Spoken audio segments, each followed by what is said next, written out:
State monitoring સેલના police કર્મી સાજન આહિરે 15 લાખ રૂપિયા દારૂના સપ્લાયર પાસેથી લીધા હતા, જે બાદ જિલ્લા એલસીબીની ટીમે વડોદરા જિલ્લાના કરજણ ખાતે એલપીજી ટેન્કરમાં ભરેલો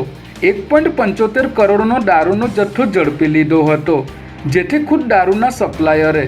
સાજન આહિરને 15 લાખ રૂપિયા ગાંધીનગરના આરકે આંગડિયામાં મોકલ્યા હોવાની ઉચ્ચ કક્ષાએ રજૂઆત કરી હતી, જેની તપાસ બાદ એસએમસીના સસ્પેન્ડેડ હેડ કોન્સ્ટેબલ સાજન આહિરની ધરપકડ કરવામાં આવી છે અને રાજ્યના ઇતિહાસમાં સૌપ્રથમવાર આ પોલીસકર્મી ઉપર ગુસ્સીટોકનો ગુનો દાખલ કરવામાં આવ્યો છે.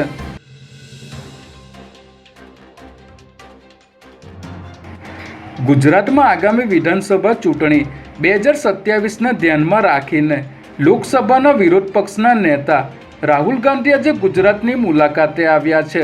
જેમાં આજે સવારે તેઓ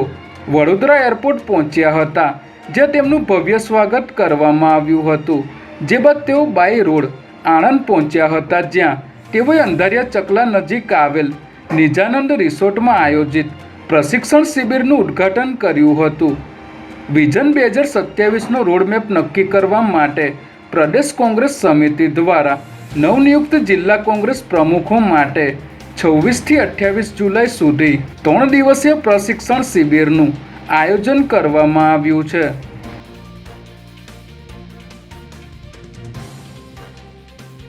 પોલીસ કર્મચારીઓ પણ હવે વ્યાજખોરોના ચુંગાલમાં ફસાયા હોવાની ચોંકાવનારી હકીકત સામે આવી છે,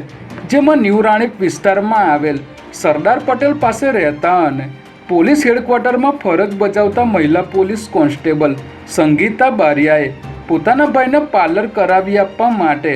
પાડોશી પાસેથી 1.98 લાખ રૂપિયા 5% વ્યાજ પર લીધા હતા, જે બધા કોન્સ્ટેબલે 1.98 લાખની સામે 2.63 લાખ ચૂકવી દીધા બાદ પણ વ્યાજખોરે ઉઘરાણી ચાલુ રાખતા મામલો પોલીસ સ્ટેશન સુધી પહોંચ્યો છે. ત્યારે સમગ્ર મામલે સાબરમતી પોલીસે વ્યાજખોર સાહિલ પટેલ સામે ગુનો નોંધી આગળની કાર્યવાહી હાથ ધરી છે.